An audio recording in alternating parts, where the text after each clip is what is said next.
শয়তান যেন আমাদের মাথার উপরে না উঠে, পাত তলা থেকে যেন উপরে না উঠে। রেডি আছে না?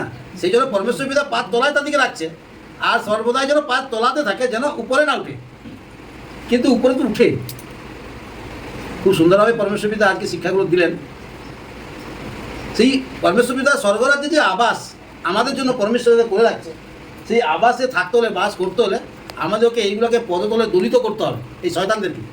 তবে আমরা উপরে উঠতে পারবো। সেই সুযোগ তো পরমেশ্বর পিতা করে দিয়েছেন, তবুও আমরা যেতে পারছি না। নানা রকম টান, নানা রকম চিন্তা, নানা রকম অশান্তি হচ্ছে। তো কেন হচ্ছে? কেন? আমরা কি ঈশ্বরের কথা মতো চলতে পারছি? চলতে না পারার জন্য আমাদের মধ্যে এত কষ্ট হচ্ছে। পরমেশ্বর পিতা সবাইকে আহ্বান করে আনছেন, তার বাক্য শুনে তোমাদেরকে তেজি করবে, এবং তোমরা যাতে সবাই সেই স্বর্গরাজ্যে যে বাস করতে পারো আনন্দে, সেই সুযোগ পরমেশ্বর পিতা করে দিয়েছেন, এবং শয়তানকে আমাদের পায়ের তলা স্থান করে দিয়েছে। সে শয়তান